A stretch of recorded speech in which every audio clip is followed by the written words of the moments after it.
Yes, I'm going to be announcing my retirement to the sport of boxing. Blood, sweat, and tears I've done for the sport at a young age, at 25 years young.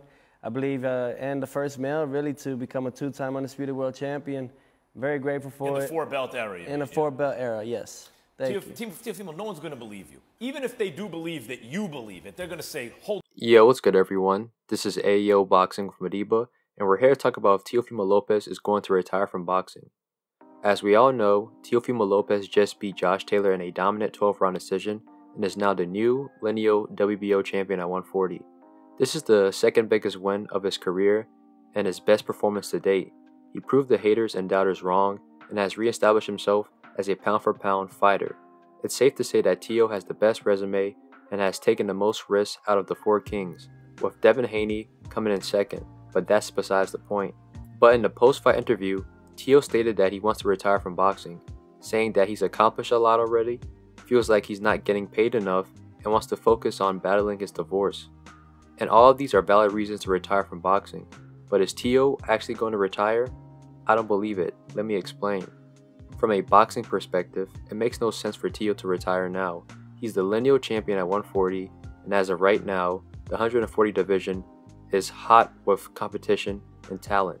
There's a lot of big fights that can be made at the division. You have Devin Haney, who might move up to 140 and is open to fight Teo due to their long-standing rivalry. You have Ryan Garcia, who plans to campaign at 140 from now on and is open to fight Teo. You have Regis Prograis, the WBC champion, and who is open to fight Teo and been wanting to fight Teo for a long time. You have Jose Ramirez and Arnold Barboza, both stating that they want to fight Teo next.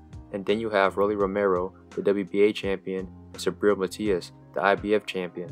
I haven't heard or seen them say that they would want to fight Teo, but I'm sure that they would. And then you have Gervonta Tank Davis. Tank nor his team have never really expressed interest in fighting Teo, but Teo's performance against Josh Taylor might change their minds. All of these are big legacy fights for Teo, and based on Teo's history, I would expect Teo to take these fights.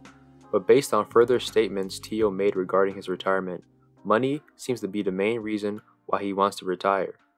It was reported that Teo only made $1 million in his fight against Josh Taylor.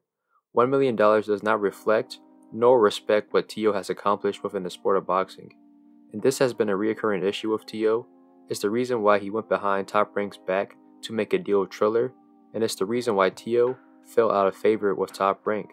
Teo feels undervalued, therefore not respected. In his interview with the Porterway podcast, Teo said, quote, "I think the only way you get Teo back is a 9-figure contract deal because I made ESPN over $100 million.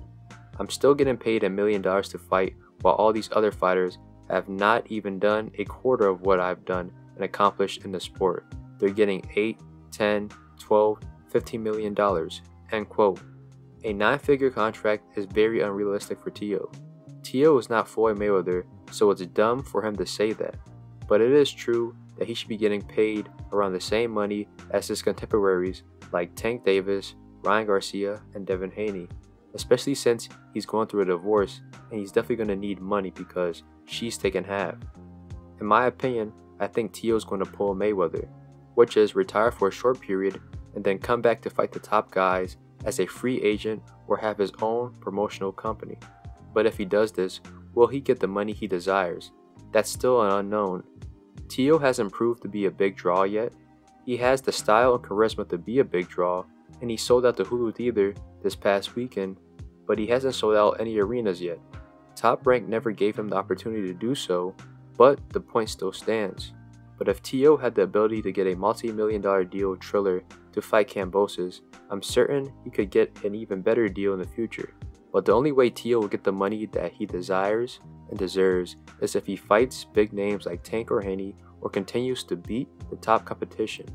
I believe that Teo can compete and beat any of the guys that I named earlier.